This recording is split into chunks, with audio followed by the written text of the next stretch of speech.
Bonjour, poursuivons notre présentation sur les règles d'orthographe maintenant que nous connaissons les termes syllabes ouvertes, syllabes fermées, voyelles brèves et voyelles longues. Commençons par la première règle d'orthographe. Nous ne pouvons pas changer la qualité d'un son. Un son court doit rester un son court. Un son court se trouve toujours dans une syllabe fermée et s'écrit au moyen de une seule fois la voyelle.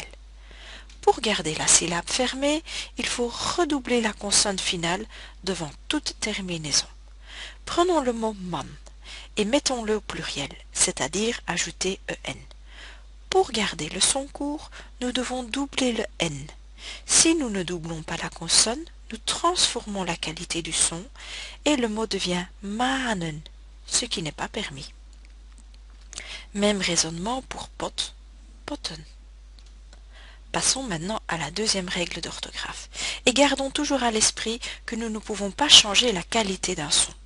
Un son long, dans une syllabe fermée, s'écrit au moyen de deux voyelles semblables. Et un son long dans une syllabe ouverte s'écrit au moyen de une seule fois la voyelle. Pour respecter cette règle, il faut parfois ajouter une voyelle ou en supprimer une. Partons de l'exemple man. C'est un son long dans une syllabe fermée. Donc, nous avons deux fois la voyelle A. Si nous voulons mettre ce mot au pluriel, nous allons laisser tomber une fois la voyelle pour ma-nen. Nous ne pouvons pas garder deux fois la même voyelle dans une syllabe ouverte. Nous avons le même raisonnement pour pot, poten. Voici la troisième règle d'orthographe. Dans certains cas, la lettre F se transforme en V et la lettre S se transforme en Z.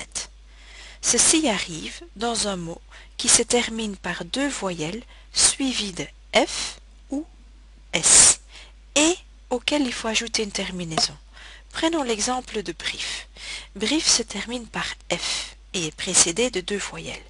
Si nous voulons ajouter une terminaison, nous devons changer le F en V. Donc si nous mettons le mot brief au pluriel, nous le transformons en brieven. Même raisonnement pour huis, huizen. Pour cette troisième règle d'orthographe, la transformation se fait aussi dans le sens inverse. La lettre V se transforme en F et la lettre Z se transforme en S, car ni le V ni le Z peuvent terminer une syllabe ou être précédés d'une consonne. Partons de l'exemple de geven, geven à l'infinitif. Si nous voulons conjuguer à la première personne du singulier, nous devons enlever la terminaison en et nous nous retrouvons avec V comme dernière lettre. Ceci n'est pas permis, donc nous devons changer le V en F. Même raisonnement pour huizen, qui est au pluriel. Si nous voulons le mettre au singulier, nous devons enlever le en et changer le z en s. Huizen, huis. En résumé, un son court doit rester un son court